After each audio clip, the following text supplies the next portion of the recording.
Hey, hey, hey! Ollie's in the house, and I got another loaf fresh out of the oven for you. Today's loaf comes to us from Adyashanti, and he says, Enlightenment is a destructive process. It has nothing to do with becoming better or being happier. Enlightenment is the crumbling away of untruth. It's seeing through the facade of pretense. It's the complete eradication of everything we imagined to be true. I quoted this line from memory in a previous video, and I thought I would give you the actual version. Because in case you haven't noticed, I like to paraphrase a lot in these videos. And oftentimes my memory is not that great. I remember the essence of certain quotes, but I don't always remember the exact wording. So here it is for you in its original format. And I think it's pretty close to what I was paraphrasing. I mean, to me, the wording isn't as important as the essence. And the essence here is the following.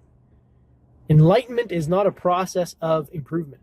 It may lead to improvement, but it's not the intended purpose or the function of enlightenment. As Adyashanti puts it, enlightenment is a process of destruction, of dissolution, and disillusionment. As Adyashanti says, enlightenment is a process of destruction, of dissolution, and disillusionment, in the sense that you are finally breaking free from the illusions of your upbringing and your conditioning. So for anyone out there who's meditating or who's studying and attempting to experience enlightenment because they think it's going to make them better or it's going to give them superpowers or anything like that, well, according to Adyashanti, this is not a good idea or not a good motive for you. Because instead of becoming better or happy, what is likely to happen is the opposite. I know a lot of people who wake up and they become depressed because everything they thought they knew and everything that gave their life meaning before ceased to be. And so without these things, they began to feel a lot like how Khalil Gibran described his own state of mind in one of the previous quotes that I shared with you. Like a fragment, dancing without rhythm in the sphere of life. This is the initial stage of waking up. And it's not pleasant, my friends. And it can easily lead to a dark night of the soul because, again, if you were clinging to some of these beliefs and some of these illusions, and all of a sudden they have crumbled to dust before your very eyes, there's something unsettling about this. And so if you pursue enlightenment, at least do so with the knowledge of what you're getting into. You're getting into a process where you are going to have to let go and abandon a lot of your deeply held and cherished beliefs.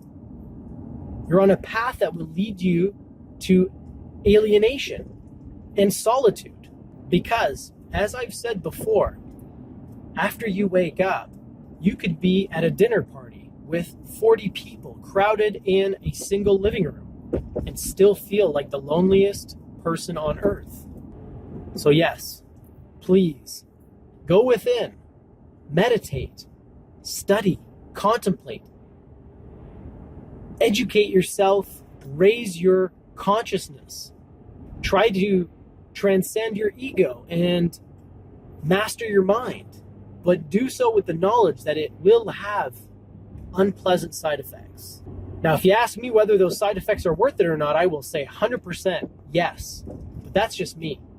And I don't want you to get into this only to find that maybe it's not for you. So be careful. Don't pursue enlightenment because you want to be happy. Don't pursue enlightenment because you want to be better. In fact, I wouldn't even pursue enlightenment at all. I wouldn't set that as a goal. I would simply commit to a practice. Commit to a practice of self-observation. You don't even have to sit down and meditate. Just be aware as you make your way through the day. Be aware of what's happening inside that mind of yours. Pay attention. And like a Krishnamurti quote that I shared not too long ago, observe what takes place without judgment and see what happens. I'm not saying you're going to become enlightened.